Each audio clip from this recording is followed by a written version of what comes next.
এখন দিন দিন মানুষের মধ্যে আত্মবিশ্বাস, সেলফ কনফিডেন্স একদম নষ্ট হয়ে যাচ্ছে, যার ফলে মানুষ কিছুতেই সফলতা পাচ্ছে না। সব কাজে সব ক্ষেত্রেই অসফল হয়ে যাচ্ছে বা সফলতাটা খুব দেরি করে আসছে। সফলতা নিয়ে আসতে খুব কঠোর পরিশ্রম করতে হচ্ছে, কারণ মানুষের মধ্যে আত্মবিশ্বাসটাই নষ্ট হয়ে যাচ্ছে। যেটা নিজের প্রতি যে একটা বিশ্বাস, সেই বিশ্বাসটা মানুষ হারিয়ে ফেলছে। এই বিশ্বাসটা কিভাবে আমরা নিজেদের মধ্যে রাখতে পারবো, কি কি করলে এই বিশ্বাসটা আমাদের ফিরে আসবে, সেলফ কনফিডেন্সটা আসবে, এবং এই সেলফ কনফিডেন্স আসলেই কিন্তু আমরা যে কোনো কাজে সফলতা পাবো, সফল হতে পারবো অনায়াসে। তো কি কি করলে সফলতাটা আসবে এবং সেলফ কনফিডেন্সটা আসবে, সেটাই নিয়ে আজকে আমি তোমাদের সাথে আলোচনা করব। তো চলো টুকটুক করে আমি সংসারের কাজগুলো করি আর তোমাদের সাথে এই গুরুত্বপূর্ণ বিষয়টা নিয়ে আলোচনাও করতে থাকি। একদম সব থেকে প্রথম যেটা খুব ইম্পর্ট্যান্ট একটা পয়েন্ট, সেটা হলো নিজস্ব দুর্বলতা ত্যাগ। নিজের যে ত্রুটি দুর্বলতাগুলো ত্যাগ করতে হবে, আগে সেটাকে গ্রহণ করতে হবে। গ্রহণ করে জানতে হবে যে কি কি আমার মধ্যে দুর্বলতা আছে, ত্রুটি আছে, এবং সেগুলোকে উন্নত করার চেষ্টা করতে হবে। সেগুলোকে নিজের মধ্যে থেকে বাদ দিয়ে তারপরে সেটাকে কিন্তু ঠিক করতে হবে। তো এইটা হচ্ছে প্রথম পয়েন্ট। আর এই যে পাতাটা ঘ্যাটকুল পাতা, এটা হচ্ছে আমার শর্টসে তোমরা পেয়ে যাবে এটা কিভাবে রান্না করতে হয়। এখানে এমনি দেখলেও তোমরা বুঝতেই পারবে। তো চলো তারপরের পয়েন্টটা তোমাদের সাথে বলি।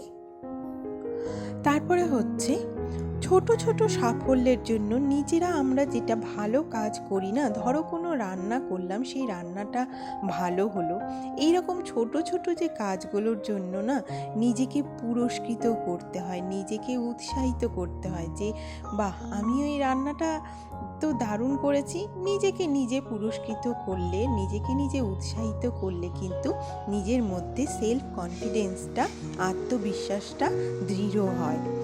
তারপরে হচ্ছে নেতিবাচক চিন্তা ত্যাগ করতে হবে। যেগুলো নেগেটিভ জিনিস না, নেতিবাচক যে চিন্তাধারা, তারপরে সমালোচনামূলক শব্দ, এইসব এড়িয়ে যেতে হবে। সব সময় ইতিবাচক চিন্তা করতে হবে। পজিটিভ থিঙ্কিং কিন্তু মানুষের আত্মবিশ্বাস অনেকটা বাড়িয়ে দেয়। তো নেতিবাচক চিন্তাভাবনা আমরা ছেড়ে দেব এবং সব ইতিবাচক চিন্তাভাবনা করব, ইতিবাচক সব কাজকর্ম করব, মানে পজিটিভ সব কাজকর্ম করব, পজিটিভ চিন্তা ভাবনা করব। তাহলে দেখবে আমাদের মধ্যে কিন্তু কনফিডেন্সটা খুব দৃঢ় হবে। তারপরে হচ্ছে নিজের শক্তি চিহ্নিতকরণ। মানে আমার মধ্যে দেখো, সব মানুষের মধ্যে ভালো খারাপ দিক আছে, প্রত্যেক মানুষের মধ্যে দোষগুণ আছে। তো আমার যে ভালো দিকগুলো, সেগুলোকে আগে চিহ্নিত করতে হবে, বুঝতে হবে যে আমার মধ্যে কি কি ভালো গুণ আছে। সেই গুণগুলোকে কাজে লাগিয়ে অন্য কাজগুলো আমাকে উন্নত করতে হবে। আমার মধ্যে যেই গুণটা আছে, যেই ভালো জিনিসটা আছে, সেটাকে আরও উন্নত করার চেষ্টা করতে হবে এবং সেগুলোকে কাজে লাগিয়ে অন্যান্য দিকগুলো, অন্যান্য জিনিসগুলো ভালো করার চেষ্টা করতে হবে। আর হচ্ছে নিজেকে ভালোবাসা, নিজেকে ভালোবাসতে হবে। নিজেকে ভালোবাসলে না আমাদের আত্মবিশ্বাস অনেক বেশি, অনেক দৃঢ় হয়। যে মানুষ নিজেকে ভালোবাসে না, সে কখনো কিন্তু আত্মবিশ্বাসী হয় না। সে কোনো কাজকর্ম পজিটিভ, তার মধ্যে পজিটিভিটি হতেই পারে না, আসতেই পারে না। নিজেকে আগে ভালোবাসতে হবে, নিজেকে বুঝতে হবে, নিজেকে চিনতে হবে। তাহলে দেখবে তুমি নিজেকে যত অ্যানালাইসিস করবে, তত তুমি কনফিডেন্স পাবে।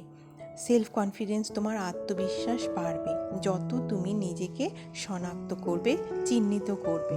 তো নিজেকে আগে ভালোবাসতে হবে, তারপরে কিন্তু অন্যকে ভালোবাসা যাবে। দেখো আমি না আজকে আমার শরীরটা একদমই ভালো না, মানে আজকে আমি যখন ভয়েস ওভার দিচ্ছি তখন আমি অনেকটাই সুস্থ, তাই ভয়েস ওভার দিতে পারছি। আমি কিন্তু 2 দিন ভিডিও দিতে পারিনি, কারণ আমার শরীরটা এতটাই খারাপ হয়ে গেছিলো। যেদিন আমি ভিডিওটা করেছি রান্নাগুলো তোমরা দেখে থাকবে, আমি কোনো রকম দেখিয়েছি, নিজেকে দেখাতেই পারিনি, আমার এত শরীর খারাপ ছিল। রাজ্যে নাকি আবার করে, দেশে নাকি আবার করে করোনা আসছে। তো এটা আমি জানতাম না, এটা আমি পরে জানলাম। আমার না প্রচণ্ড মাথা যন্ত্রণা, মানে আধ কপালি মাথা যন্ত্রণা বলি না, সেই মাথা যন্ত্রণা, আর প্রচণ্ড গা হাত পা ব্যথা আর দুর্বলতা, এই 3টে জিনিস। তা আমার বর বলল পরে যে তোমার সিমটমগুলো সবকটা করোনার সিমটম, এখন দেশে আবার করোনা ফিরে এসছে এবং এই সিমটমগুলো নিয়েই ফিরে এসছে। আমার তো শুনে মাথা খারাপ হয়ে গেছিলো। 2 দিন আমি সত্যি বলছি বন্ধুরা, এত কষ্ট হয়েছে আমার, এত কষ্ট হয়েছে। এখন আমি একটু আজকে ঠিক আছি। তো করোনা যেন আবার না আসে, আমি ঠাকুরের কাছে এই প্রার্থনাই করছি, আর যেন আসলেও যেন অল্পের মধ্যে দিয়ে চলে যায়, এরকম জ্বর সর্দি কাশি নিয়ে কারো যেন প্রাণহানি না হয়। তো চলো তারপরে যেটা বলছিলাম, তো কোনো রকম আমি কাজকর্ম করেছি, ভিডিওটা ঠিকঠাক হয়ও নি আমার। তো চলো তারপরের পয়েন্টগুলো তোমাদের সাথে আলোচনা করি। আর আজকে হচ্ছে সোমবার, মানে যেদিন আমি ভিডিও করেছি সেদিন হচ্ছে সোমবার। তো চলো পরের পয়েন্টগুলো হচ্ছে নিজেকে ভালোবাসতে হবে, আর হচ্ছে পোশাকও কিন্তু আমাদের একটা গুরুত্বপূর্ণ ভূমিকা বহন করে। আরামদায়ক এবং পছন্দের পোশাক পরতে হবে, যা আমাদেরকে আত্মবিশ্বাসী করে তোলে। মানে ট্রেন্ড চলছে যেই পোশাক, সেই পোশাকই আমি পরবো, সেই পোশাকে আমাকে মানালো কি মানালো না, আমাকে ভালো লাগছে না আমি তবু পরবো, এটা কিন্তু একদম করতে নেই, আমি কখনো করি না। ট্রেন্ডে যেটা চলছে চলুক, আমার তার থেকে কোনো যে আসে না। যে পোশাকে আমি স্বাচ্ছন্দ্য বোধ করব, আমি আয়নার সামনে দাঁড়িয়ে দেখব যে হ্যাঁ এই পোশাকটাতে আমাকে খুব ভালো মানাচ্ছে, তবেই আমি সেটা পরে বাইরে বেরোই। আমি ট্রেন্ডের সাথে কখনো চলি না। তো আমি ওই রকম পোশাক পরতে নেই, যেটা ভালো স্বাচ্ছন্দ্য বোধ করো সেরকম পোশাক অবশ্যই। নিজের প্রতি বিশ্বাস রাখতে হবে, নিজেকে বিশ্বাস করতে হবে, নিজেকে কখনো হেয় ছোট মনে করতে হবে না, আমি কিছু পারি না, আমার মধ্যে কোনো গুণ নেই, এই চিন্তাধারা একদম বাইরে বার করে দিতে হবে। আমাকে যখন ওপরওয়ালা বানিয়েছে, বিধাতা যখন আমাকে সৃষ্টি করেছে, আমার মধ্যে দোষ গুণ সব দিয়েছে, শুধু দোষ কিন্তু দেয়নি, গুণও দিয়েছে। আমার মধ্যে প্রচুর অনেক গুণ আছে, সেগুলোকে বেছে নিয়ে নিজেকে একটু আত্মবিশ্বাসী হতে হবে, নিজেকে বিশ্বাস করতে হবে আমার দ্বারাও অনেক কাজ সম্ভব। এই বিশ্বাসটা করলে কিন্তু তাহলে দেখবে ঠিক একদম আত্মবিশ্বাসী তুমি হয়ে উঠবে।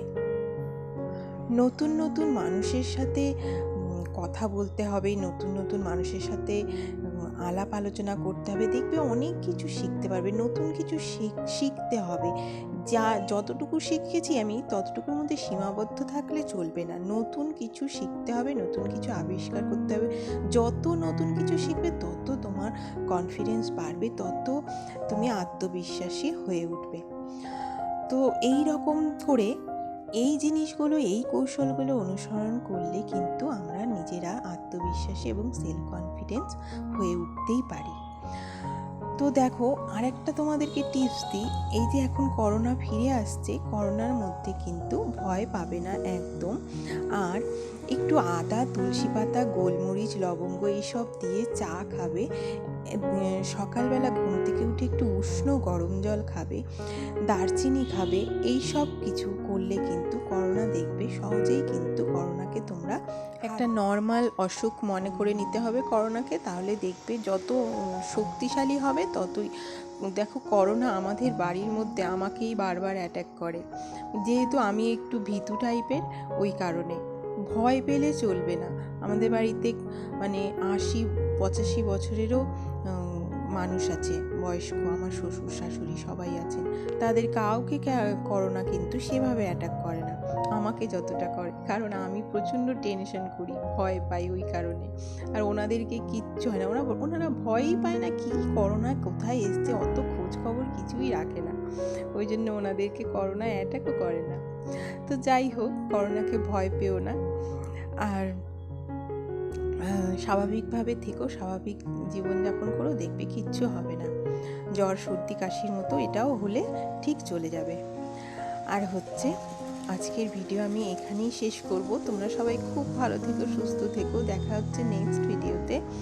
আর আমার ভিডিওটা যদি একটু ভালো লেগে থাকে তাহলে প্লিজ একটা লাইক দিও, আর আমার চ্যানেলটিকে সাবস্ক্রাইব করে আমার পাশে থেকো প্লিজ।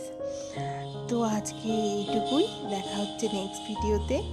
আর তোমরা সবাই খুব ভালো থেকো, সুস্থ থেকো। Tata, bye bye, good night.